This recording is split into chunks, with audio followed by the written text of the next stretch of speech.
Hello అండి. Welcome to Saisri kitchen and daily needs. ఈరోజు వీడియోలో గోధుమ రవ్వతో అట్లు చూపిస్తానండి. ఇడ్లీ పిండి, దోసల పిండి లేనప్పుడు ఏ టిఫిన్ చేయాలా అనుకుంటాం కదండీ!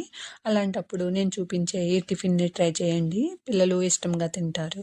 ఇక వీడియోలోకి వెళ్ళిపోదాం రండి. ఒక బౌల్‌లో 1 టీ గ్లాస్ గోధుమ రవ్వ తీసుకొని, 1 టీ గ్లాస్ పెరుగును కూడా వేయండి. ఇవి బాగా మిక్స్ అయ్యేలా కలుపుకోవాలి. వీటిని మూత పెట్టి 15 నిమిషాలు నాననివ్వండి.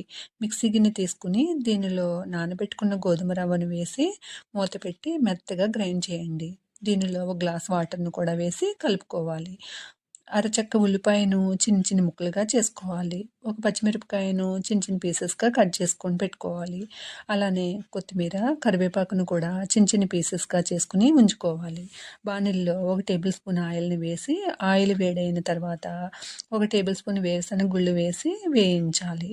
వీటిని ఒక బౌల్‌లోకి తీసుకోవాలి. అదే నూనెలో కట్ చేసుకున్న ఉల్లిపాయ ముక్కలు, పచ్చిమిర్చి ముక్కలు వేసి వేయించి బౌల్‌లోకి తీసుకోండి.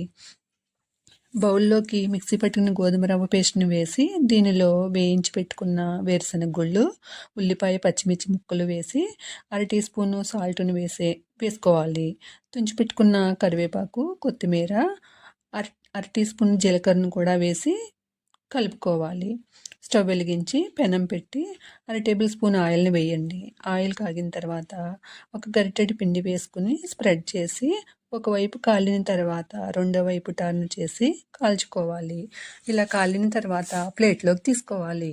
ఇలానే పిండినంతటిని అట్లు వేసుకుని ప్లేట్‌లోకి తీసుకోవాలి. అంతేనండి, చాలా టేస్టీగా ఉండే గోధుమ రవ్వ అట్లు రెడీ.